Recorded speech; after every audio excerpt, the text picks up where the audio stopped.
안녕하세요. 끌어당김의 법칙 마스터 소피입니다. 누구나 한 가지씩은 문제나 고민이 있으실 텐데요.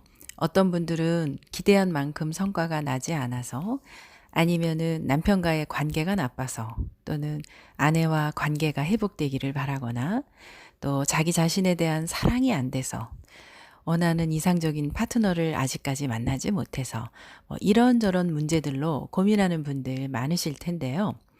오늘은 살면서 누구나 겪는 인생의 다양한 고민이나 문제를 어떻게 해결하면 좋을지, 그리고 또다시 그런 유사한 문제들이 발생하지 않으려면 어떻게 하면 좋은지에 대해서 이야기를 나누겠습니다.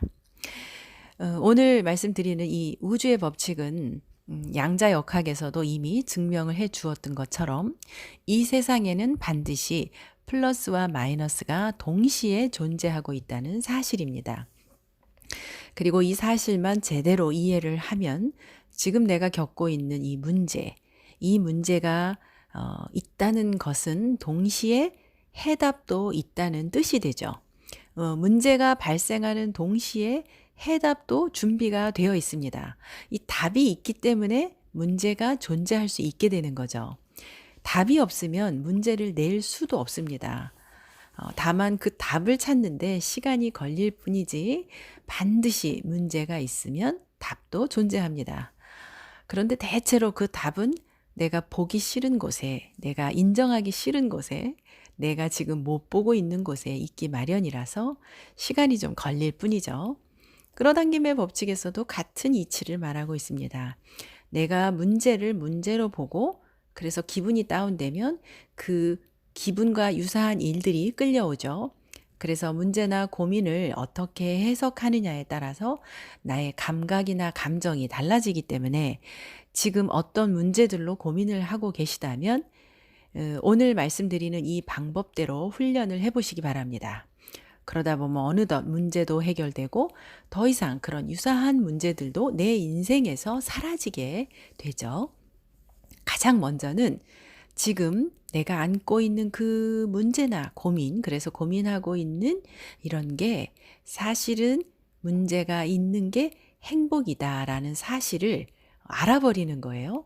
어떤 문제든 그 문제로 인해서 얻는 배움이나 이득, 메리트는 반드시 있습니다. 예를 들어서 저하고 상담을 했었던 어떤 분은 남편이 외도를 했기 때문에 그걸 알고 나서 심각하게 남편의 외도 사실을 알게 되고 고민이 됐고 처음에는 용서가 안 되고 밉고 분한 마음에 이혼 직전까지 갔던 분이 계시거든요.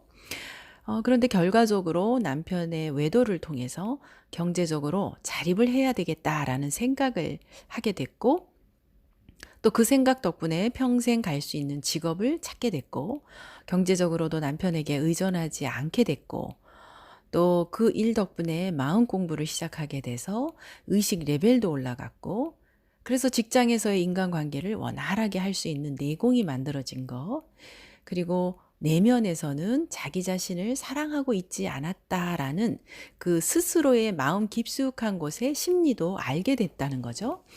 이런 것들을 깨달을 수 있게 됐던 거니까 사실 그 문제로 인해서 나는 어마어마한 성장을 이룰 수 있었고 배움이 있었던 거죠.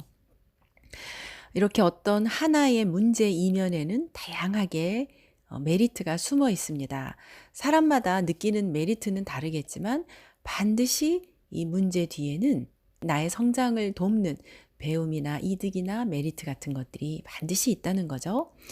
그래서 이 문제를 통해서 배운 점, 또 내가 성장한 점, 또 나를 변화시킨 점 등을 찾아서 그 다음에 우리가 할 것은 감사하는 겁니다. 사실 우리 인간은 고민이나 문제를 통해서 더 빨리 배웁니다. 문제가 없으면 배움도 없어요. 배우지를 못해요. 우리 인간이라는 존재가 그런 것 같습니다. 그래서 문제가 있었던 덕분에 내가 이만큼 배울 수 있었고 성장할 수 있었다라는 거를 알면 그래서 그 문제로부터 충분히 감사를 배우면 문제를 해결하려고 노력하지 않아도 저절로 문제가 해결됩니다.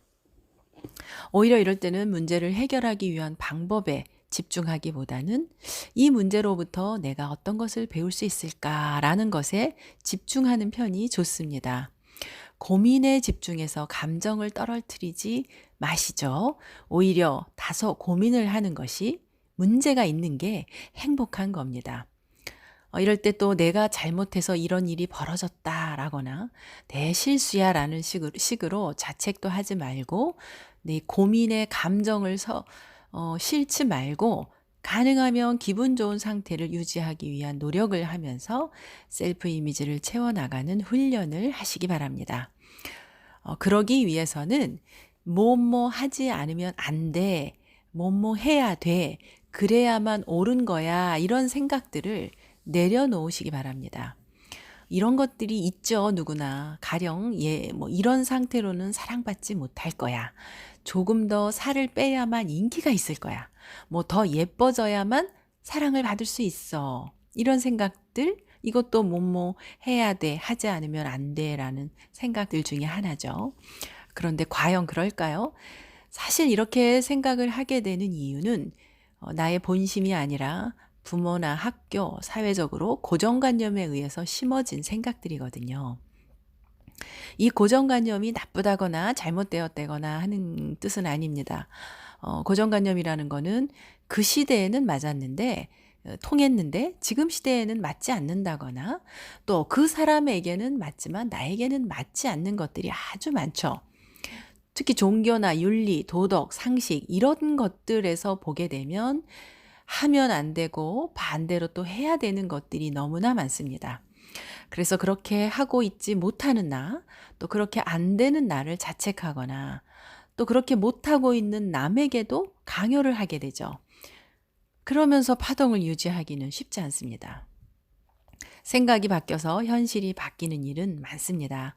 이럴 때는 무리해서 내려놓으려고 하면 더 어렵습니다. 이러면 안 돼. 이런 것들을 수정하지 않으면 행복하지 않아. 이런 부정적인 감정들을 억지로 이런 생각을 가지면 안 돼 하고 억누르거나 무시하는 게 아니고 이런 감정은 충분히 느껴주는 겁니다. 이 감정은 가솔린 같은 거라서 충분히 느껴주면 연소가 되고 마침내 사라지게 되어 있습니다. 불안이나 화나 슬픔이나 질투 같은 이런 감정들을 내가 피하려고 하거나 억누르려고 하면 오히려 더 강하게 반발을 하겠죠. 그렇게 하는 게 아니고 충분히 느껴주는 겁니다. 이 감정은 느끼라고 있는 거니까요. 충분히 느껴주면 어느새 가벼워지고 더 자유로워진 나를 만나게 되겠죠. 오늘 말씀드린 이 방법들을 통해서 지금 안고 있는 문제나 또 앞으로 만나게 될 문제들을 지혜롭게 해결해 보시기 바랍니다. 또 이런 생각의 훈련 필요하겠죠. 또 직접 만나서 이야기를 나누고 싶은 분들은 부담 없이 오실 수 있도록 제가 개별 세션을 지금 하고 있거든요. 주말이나 주중에 날짜를 정해서 소수의 몇 분들 하고 모시고 세션을 해드리고 있으니까 밴드에 일정 올렸습니다. 보시고 참가해 보세요. 저도 어떤 분들과 만나게 될지 기대가 됩니다. 자, 좋은 계절 만끽하시면서 오늘 이야기 조금이라도 풍요로운 인생의 힌트가 되셨기를 바라면서 여러분의 행복한 성공을 응원합니다. 감사합니다.